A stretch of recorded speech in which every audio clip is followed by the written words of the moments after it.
Jueves 21 de noviembre del 2024.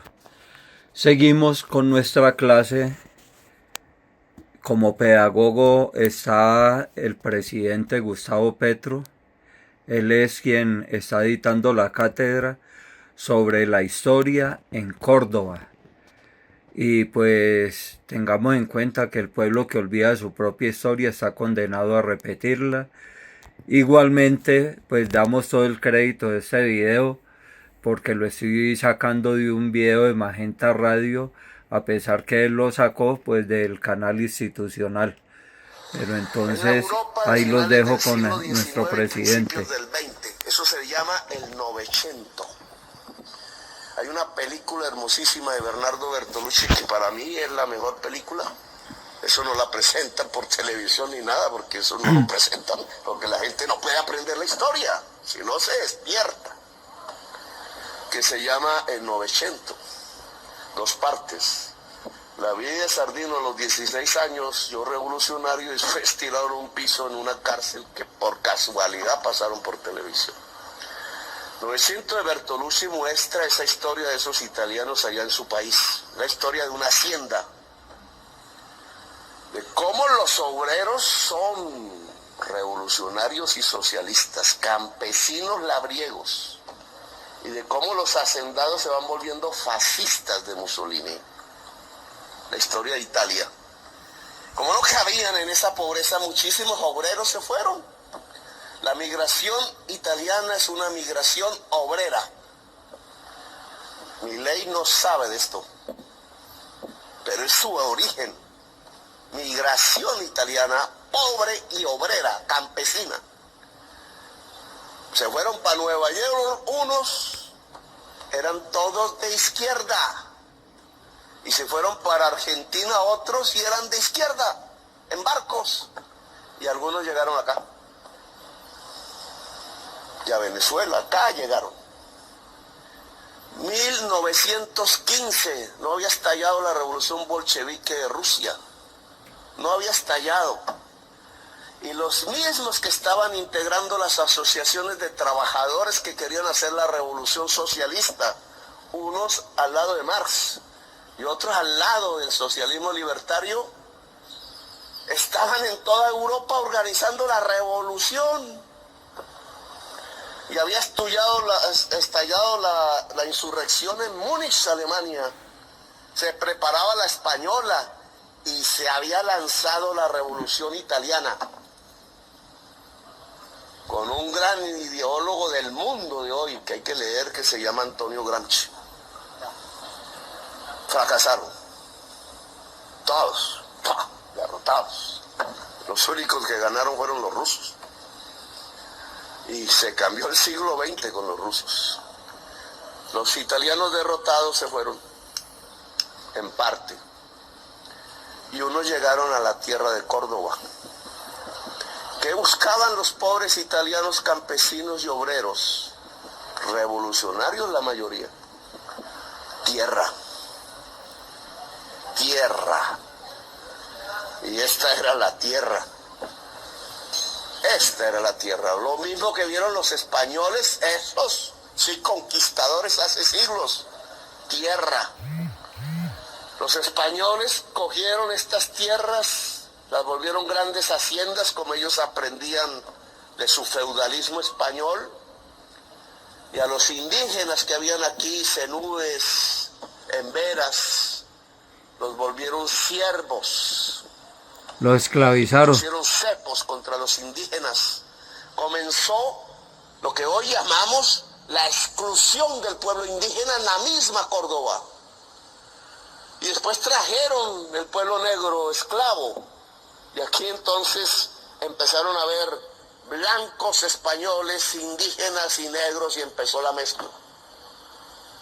Aún no habían árabes que llegaron después, y muchos, como todos sabemos.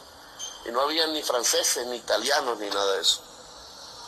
Los españoles nos dejaron una marca, el gran latifundio improductivo, historia. Son ellos, por calcar sus instituciones feudales, premodernas, anacrónicas, en este territorio, No vieron que esta tierra fértil podía ser cultivada en grande. No vieron el río y no vieron el mar. Lo que vieron fue ser poseedores de tierra. Mentalidad feudal. De ahí surgió la palabra terrateniente o latifundista. Se llenó el Valle del Sinú de terratenientes y latifundistas españoles y sus descendientes. Y los italianos obreros que llegaron aquí, revolucionarios, no podían entender ese mundo de injusticia. Y uno de ellos, que nombro esta mañana, porque hace parte de la historia de Colombia, pero ya se olvidó. No queremos conocer la historia. Vicenzo Álamo. Álamo, 1915. Pone la Casa de Estudios de Obreros y Campesinos en Montería.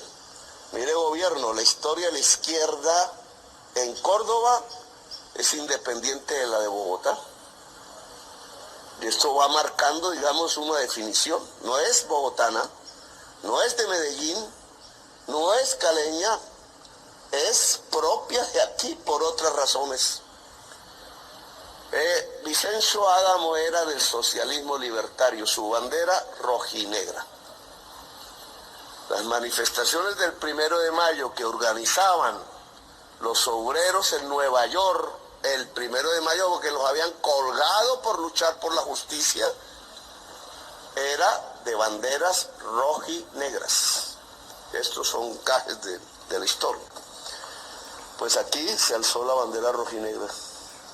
La bandera rojinegra. Y ellos comenzaron a estudiar quiénes Hoy en llegaban. día, ¿Qué hacía Vicenzo Álamo? Ir a la plaza de Mercado Montería, los gritar colores del sobre la ELN, justicia, sobre la libertad, el rojo y el sobre negro. el socialismo, y campesinas y campesinos que iban al mercado empezaban a escuchar.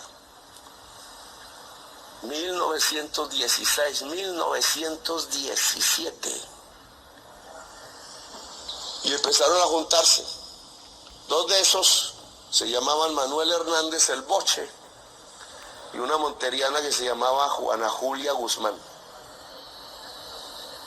Y comenzó la historia. Porque al juntarse la idea socialista que venía de Europa, que venía como los libros que vinieron para hablar de república y democracia en las épocas de Simón Bolívar y Antonio Nariño, lo mismísimo, obreros marineros trayendo libros prohibidos. También ahí llegaron, pero siempre la educación ha sido prohibida y negada para el pueblo y prohibida por la oligarquía. Ese es el pecado, antes que nadie. Por eso esos gobiernos esclavistas le han quitado el presupuesto a la educación y no les interesa un pueblo estudiado. En esas épocas, 1915. Y empezó la organización campesina para luchar por la tierra. A Vicenzo Álamo, que estuvo en unas invasiones de tierra, tomas, recuperaciones, en 1927, en un sitio que se llama Loma Grande, yo le preguntaba dónde queda Loma Grande, ya, cerca de Montería, en la jurisdicción de Montería. Ahí se fundó el primer baluarte rojo.